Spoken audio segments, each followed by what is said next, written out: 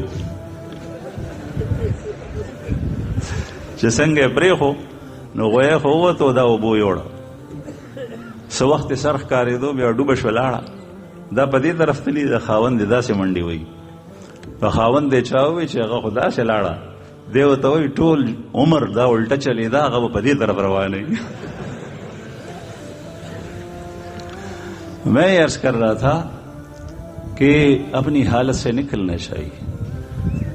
انبیاء کرام صحابہ کرام ہمارے اکابر جب کبھی ان کو تنبیہ ہوتی, قرآن کریم میں رسول اللہ صلی اللہ علیہ وسلم کو اللہ جل شانہ کا ارشاد ہے. اللہ پاک نے ارشاد فرمایا اگر آپ شک میں ہیں تو ان لوگوں سے پوچھو جو آپ سے پہلے کتاب والے گزرے ہیں. آپ صلی اللہ علیہ وسلم کے زبان مبارک سے نکل لا اشک ولا اسأل, لا اشک ولا اسأل, نہ تو میں شک کرتا ہوں اور نہ میں کسی سے پوچھتا ہوں. اور یہ خطاب اللہ جل شانہ جو رب العالمین ہے, خالق کائنات ہے, اپنے پیغمبر کے ساتھ ہیں, لیکن یہ بتانا دوسرے لوگوں کو ہے, امت کو ہے. تم لوگوں کو یہ شک ہے کہ یہ قرآن کریم اللہ کا کلام نہیں ہے تو ان سے پوچھے, ان کی کتابوں کے اندر اس کا ذکر ہے, تورات کے اندر اس کا ذکر ہے, اس کا تذکرہ ہے, رسول اللہ صلی اللہ علیہ وسلم کا تذکرہ ہے, آپ صلی اللہ علیہ وسلم کی صفات کا تذکرہ ہے, آپ کے حلیے مبارک کا تذکرہ ہے, آپ کے صحابہ کرام کا تذکرہ ہے. یہ سب کچھ اس کے اندر موجود ہے. تو یہ امت کے لیے ہے, لیکن رسول اللہ صلی اللہ علیہ وسلم کے اندر عاجزی حد درجے کی. فرمایا لا اشک ولا اسأل, نہ میں کسی سے سوال کرتا ہوں اور نہ میں کسی سے پوچھتا ہوں. حضرت نوح علیہ السلام نے دعا کی کہ یا اللہ ان ابنی من اہلی, میرا بیٹا میرے اہل میں سے. اللہ جل شانہ نے فرمایا کہ یہ انہ عمل غیر صالح, اس کا عمل ٹھیک نہیں تھا. مفسرین نے یہاں پر پوری تفصیل کی ہے جس میں پیغمبر کی عصمت کے اوپر کوئی داغ دبا نہیں آتا, اور اس کے باوجود چونکہ الفاظ ایسے تھے حضرت نوح علیہ السلام نے اللہ پاک سے معافی مانگی کہ یا اللہ میں معافی مانگتا ہوں. آپ انبیاء کرام کو دیکھیں، صحابہ کرام کو دیکھیں، رسول اللہ صلی اللہ علیہ وسلم نے اس شخص کی تعریف کی کہ جس کو جنگ کے دوران کہا جائے کہ آپ میمنہ میں کھڑے ہو تو وہ میمنہ میں کھڑا ہوتا ہے، آپ میسرہ میں کھڑے ہو تو وہ میسرہ میں کھڑا ہوتا ہے، آپ قلب میں کھڑے ہو تو وہ قلب میں کھڑا ہوتا ہے، جہاں آپ اس کو رکھیں وہاں اس جاتا ہے، خوش ہوتا ہے۔ توبہ اس شخص کے لیے خوش بختی ہے، یا توبہ جنت کے اندر ایک درخت ہے، درجہ ہے، یہ اس کے لیے جہاں آپ اس کو کہیں تو وہ وہیں جاتا ہے۔ رسول اللہ صلی اللہ علیہ وسلم کے صحابہ کرام نے یہ چیزیں، یہ نرمی، یہ دیکھی۔ رسول اللہ صلی اللہ علیہ وسلم معاملات کے بارے میں ارشاد فرماتے ہیں کہ وہ آدمی بہت اچھا آدمی ہے، سہلاً اذا باع وسہلاً اذا اشترى وسہلاً اذا تقاضى، جب وہ کسی سے اپنا حق وصول کرتا ہے تو نرم ہے، جب حق کی ادائیگی کرتا ہے تو نرم ہے، جب کسی چیز کو بیچتا ہے تو نرم ہے، جب کسی سے کوئی چیز وصول کرتا ہے تو نرم ہے۔ اس کا مطلب یہ ہے اس کو لوگوں کے سامنے شرماتا نہیں۔ امام ابو حنیفہ رحمہ اللہ، ہمارے اکابرین سارے ایسے تھے۔ امام ابو حنیفہ رحمہ اللہ وہ صرف ایک عالم، ایک فقیہ، ایک امام اور ایک مجتہد نہیں تھے، ان کا دنیا کا کاروبار بھی تھا۔ اللہ پاک نے بہت سارا مال لیا تھا، ایک شخص کے اوپر قرض تھا، تو قرض کی وجہ سے وہ آدمی سامنے نہیں آتا تھا۔ ایک دفعہ امام ابو حنیفہ رحمہ اللہ نے دیکھا کہ وہ گلی کے اس سرے میں داخل ہوا، امام صاحب جب یہاں سے داخل ہوئے تو وہ آدمی چلا گیا۔ امام ابو حنیفہ رحمہ اللہ اس کے گھر پہ گئے اور اس کے گھر کو دستک دی، اور جب وہ نکلا تو فرمایا کہ قرض میں نے چھوڑ دیا ہے، آپ کے پاس نہیں ہے تو چھوڑ دیں، لیکن آپ ملیں، سامنے تو آئیں۔ ایسے لوگ تھے وہ، ان کی رسول اللہ صلی اللہ علیہ وسلم کی تعلیمات کے اوپر عمل تھا۔ اور صرف یہ نہیں، بعض لوگ کہتے ہیں کہ یہ چھوٹی چھوٹی باتیں ہیں، اس پہ عمل کرنا کوئی ضروری تو نہیں ہے۔ علم اس کے لیے نہیں ہونا چاہیے کہ یہ مکروہ ہے تنزیہی اور یہ حرام ہے، حرام سے بچنا چاہیے، مکروہ تنزیہی خلاف اولا، اس کی کوئی ضرورت نہیں، یہ مستحب تو ہے، اس کے کرنے کی کیا ضرورت ہے۔ حضرت عمر رضی اللہ عنہ امام احمد بن حنبل رحمہ اللہ نے اپنے مسند کے اندر یہ روایت لی ہے۔ محمد بن مسلمہ رضی اللہ عنہ فرماتے ہیں کہ میں راستے میں آ رہا تھا مسجد کی طرف، اور حضرت عمر رضی اللہ عنہ کی دور خلافت تھی، تو ایک شخص کو دیکھا، وہ قریشی ہے یعنی مہاجر ہے، اس کے اوپر کپڑے ہیں عمدہ۔ پھر دوسرا سامنے آیا، اس سے ملاقات ہوئی، اس کے اوپر بھی کپڑے ہیں، یہ کپڑے امیر المومنین تقسیم کر رہا تھا۔ تیسرا ایک انصاری آیا، اس کے کپڑے ان جیسے اعلیٰ نہیں تھے۔ اسی اسنا میں مسجد میں داخل ہوا، مسجد کے اندر جب یہ داخل ہوئے تو ان کی زبان پر تھا اللہ اکبر اللہ اکبر صدق رسول اللہ، اونچی آواز سے۔ امیر المومنین حضرت عمر رضی اللہ عنہ نے یہ اللہ اکبر تکبیر سنا، فوراً آدمی بھیجا کہ یہ اونچی آواز سے تکبیر کہنے والا کون ہے۔ پرسوں حضرت دامت برکاتہم العالیہ نعرہ تکبیر لگانے والے پر کافی بات ہوئی، آپ حضرات کو پتہ ہے۔ یہاں بھی حضرت عمر رضی اللہ عنہ نے پوچھا کہ بلا وجہ بلا سبب اونچی آواز سے تکبیر کہنے کا کیا مقصد؟ وہ لوگ حساس تھے۔ ہم ایسے مغفل ہیں کہ ہمارے سامنے کتنی بھی چیزیں ہوتی ہیں ہمیں کوئی پرواہ نہیں، وجہ ہونی چاہیے، کچھ سبب ہونا چاہیے۔ کسی کو بھیجا کہ شخص کو بلاؤ، یہ کون ہے جس نے اونچی آواز سے تکبیر کی، کیوں کہی؟ تو وہ آدمی آیا، اس نے کہا کہ امیر المومنین بلا رہا ہے، اس نے کہا کہ میں نماز پڑھتا ہوں۔ اس نے کہا کہ امیر المومنین نے عزم کیا ہے اور میں تمہیں عزم سے کہتا ہوں، عزم تو علیک، کہ تو امیر المومنین کی بات مان۔ تو محمد بن مسلمہ کہتے ہیں کہ میں نے بھی عزم کیا ہے کہ میں 2 رکعت پڑھوں گا تب جاؤں گا اس کے پاس۔ میں نے بھی عزم کیا ہے میں 2 رکعت پڑھوں گا تحیت المسجد۔ تو انہوں نے نیت باندھ لی اسی اثناء میں امیر المومنین حضرت عمر رضی اللہ عنہ خود تشریف لائے اور اس کے پاس بیٹھ گئے. یہ نماز پڑھ رہے تھے. جب سلام پھیرا وجہ پوچھی کہ آپ نے اونچی آواز سے تکبیر کہی تو وجہ کیا تھی. تو انہوں نے کہا کہ میں نے دیکھا, محمد ابن مسلمہ نے کہا میں نے دیکھا کہ ایک قریشی اس کے اچھے کپڑے ہیں, دوسرے کے بھی اچھے ہیں, ایک انصاری کو دیکھا اس کے کپڑے ان طرح نہیں تھے.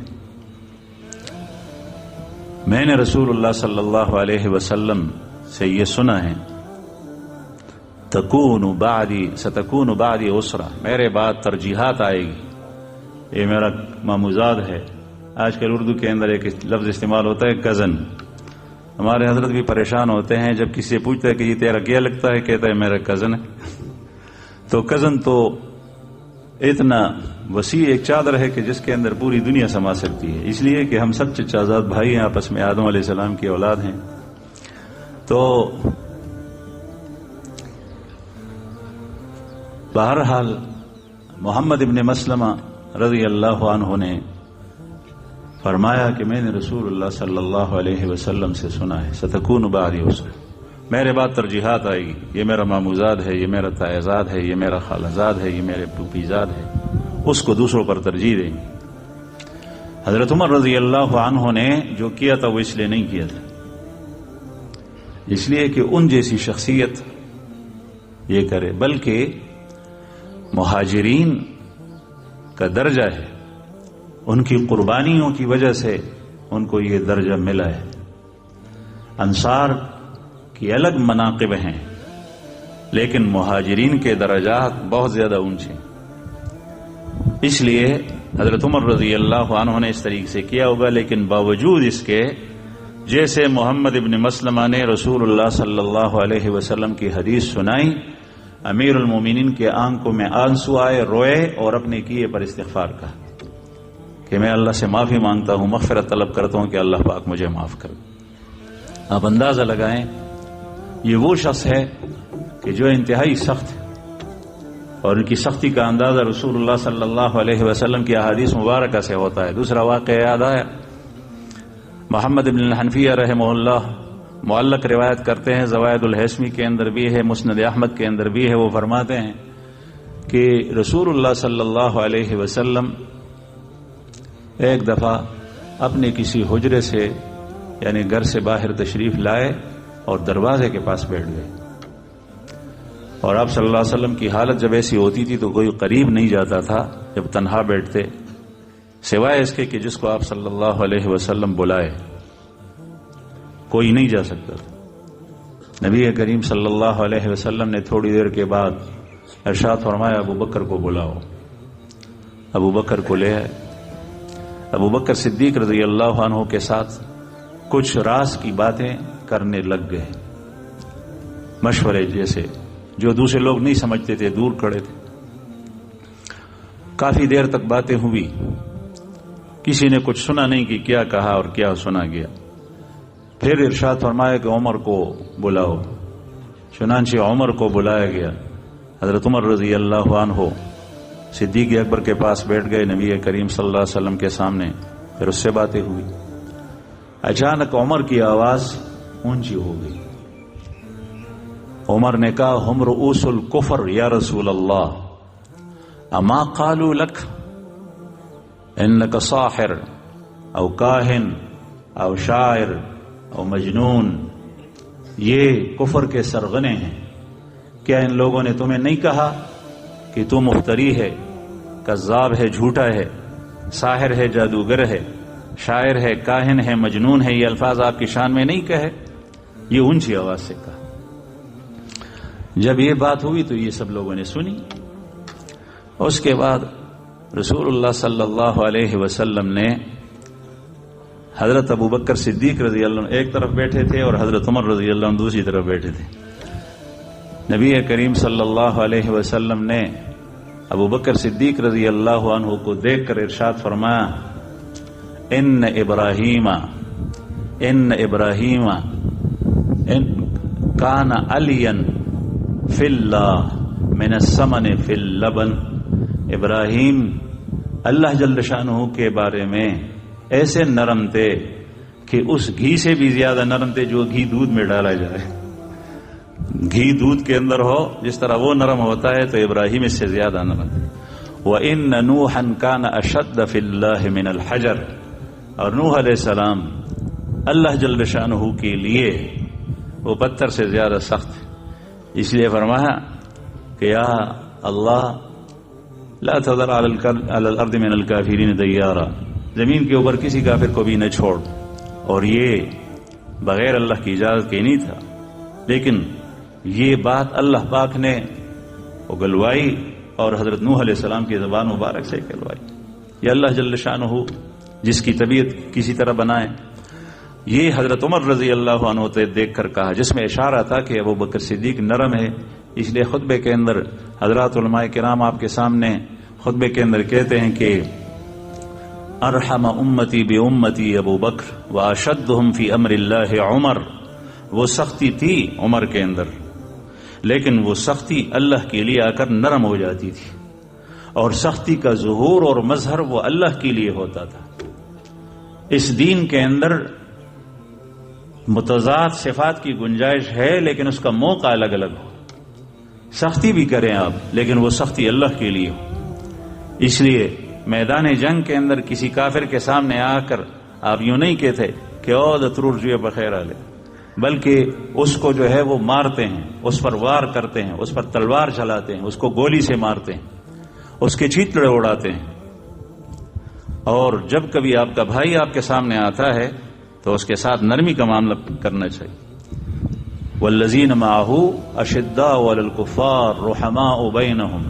رسول اللہ صلی اللہ علیہ وسلم کے صحابی وہ کافروں کے مقابلے میں سخت، اس لیے کہ اللہ جل شانہ اس سختی کو پسند کرتا ہے. اس سختی کو اللہ پسند کرتا ہے. نبی کریم صلی اللہ علیہ وسلم کے صحابی پہلوانوں کی طرح میدان میں کافر کے مقابلے کے لیے نکلے. جس طریقے سے پہلوان ہوتے اور انتہائی تکبر اور غرور سے چلتا ہو اپنے کاڑے کے اندر، آپ صلی اللہ علیہ وسلم نے ارشاد فرمایا کہ یہ چلنا اللہ کو ناپسند ہے، لیکن اس وقت اللہ تعالیٰ کو بہت زیادہ پسند ہے. یہ شدت کا وقت ہے. تو بہرحال میں عرض کر رہا تھا کہ آپ حضرات جو چلے میں آئے ہیں یا اس عشرے کو آئے ہیں، اعتکاف کے لیے آئے ہیں، یا رمضان کے شور میں جو حضرات آئے ہیں، تو آپ سے درخواست ہے کہ آپ اپنی حالت کے اندر تبدیلی لائیں. آپ پہلے حالت سے نکل آئیں، قدم اٹھائیں. اور اللہ جل شانہ جب بندہ اللہ کے لیے قدم اٹھاتا ہے تو پھر اللہ جل شانہ اس کو ہاتھوں ہاتھ لیتا ہے، پھر اس کو گرنے نہیں دیتا. پھر نصرت آئے گی اللہ جل شانہ کی طرف سے آئے گی، اور پھر اللہ جل شانہ کے وعدے دنیا کے اندر سرخ روئی کے، رحمت کے، مہربانیوں کے، انعامات کی بارشیں جو ہوتی ہے وہ اس پر ہوتی ہے کہ انسان پورا کا پورا اپنے آپ کو اللہ کے حوالے کرے. یا ایھا الذین آمنوا ادخلوا فی السلم کافہ. یہ نہیں کہ میٹھا میٹھا ہب ہب اور کڑوا کڑوا تو، جو میٹھا ہے اس کو کھایا جائے اور جو کڑوا ہے تو اس کو گرا دیا جائے. میں یہ کام نہیں کر سکتا. نہیں، ہمت کرے. جو چیز آپ کے لیے اس کا چھوڑنا ضروری وہ حرام ہے، اس کو آپ چھوڑے، اس سے نکل آئیں. اللہ جل شانہ آپ کی مدد فرمائے گا انشاءاللہ. اور جو کرنا آپ کے لیے ضروری ہے، فرض ہے، واجب ہے، آپ اس کو کریں. کسی بھی درجے کے اندر اللہ جل شانہ کہ کسی حکم کو معمولی نہ سمجھے. شاید اس معمولی عمل کے پیچھے اللہ جل شانہ آپ کے لیے راستہ ہموار کرے گا. تو بس یہی عرض کرنا تھا کہ ہمیں چاہیے کہ جو باتیں ہوئی یہاں پر وہ سب دل کے اوپر ڈال کر اس پر عمل کرنا شروع کیے. جس وقت بات ہو رہی ہے ایک آسان طریقہ میں آپ حضرات کو بتاتا ہوں.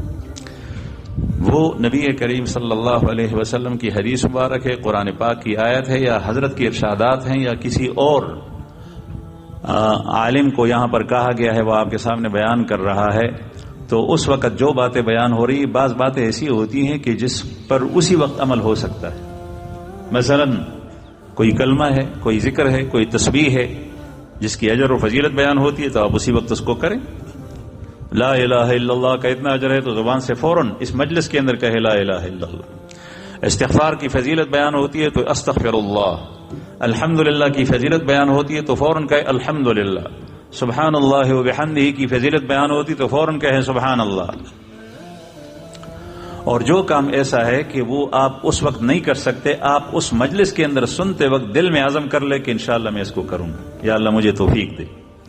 جس گناہ کے اندر آپ لگے ہوئے تھے اس گناہ کا تذکرہ ہوا تو عزم کر لے کہ میں آئندہ یہ گناہ نہیں کروں گا. یہ شیطان ہے جو تمہیں اس عزم کے لیے چھوڑتا نہیں ہے. وہ یہ کہتا ہے کہ تم کیسے چھوڑے گا، تم پھر اس کو کرے گا، پتہ نہیں تم اس کو چھوڑ سکے گے یا نہیں.